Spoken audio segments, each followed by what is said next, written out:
Hi, Jacques, working as a Christian pastor with One Thought to help you do life well. I always thought that I had a grip on popular culture. You know, when you serve as a pastor in a community, parents would often come to you and ask you advice on certain things, whether it's movies or music, and you know, the world their kids live in. And I was usually very comfortable answering those questions. But all of that is gone. It's just vanished. We see, because I've got two teenage daughters, and the introduction of things like fangirls, alternate universes, or open source contributors I'm just lost. I can sit in a conversation with my kids and feel as though I've never learned anything in my life because I feel absolutely clueless.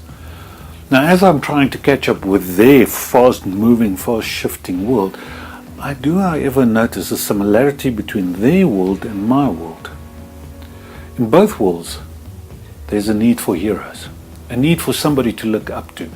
Now, in my world, in the world we live in today, the scrutiny which is placed upon leaders and public figures today has led to so much disappointment that people are desperate to find someone, to have someone who can be that guy, that girl. You know what I'm talking about, the one who's got the stuff together. Now, this is not a new thing. Thousands of years ago, people also yearned for that. Even before the times of mass communication, people were drawn to people who they thought could achieve something, could do something, could bring a change. Before the ministry of Jesus, his cousin started preaching in the desert close to the Jordan River. Now, without posters or marketing or a Facebook page, people flocked in their thousands to go and hear him because they actually thought they would find something. See, just like us, they were looking for something, and in the case of John the Baptist, the people were looking for a prophet, someone who could tell them what God was saying.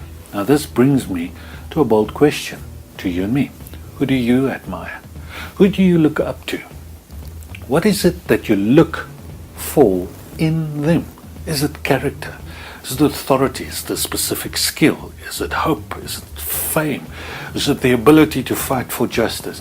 Whatever you admire, whoever you look towards, the moment you ask this simple question, what it is that you look for in them, you will discover a need in your own heart. But not only that, and this is the real kicker, whatever that need is, whatever you think that person has, what causes you to admire them, at the same time, the Spirit of God is calling you, drawing you, pulling you, and inviting you into the very thing that you admire. So you see somebody in a movie who stands up and he fights for justice, and you get drawn to that, you admire that.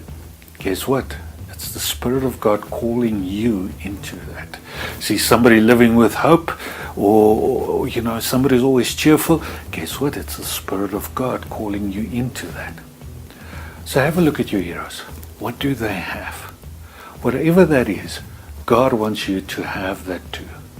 So here's my challenge. Be a hero and live the very thing that you see and admire in others. See you soon.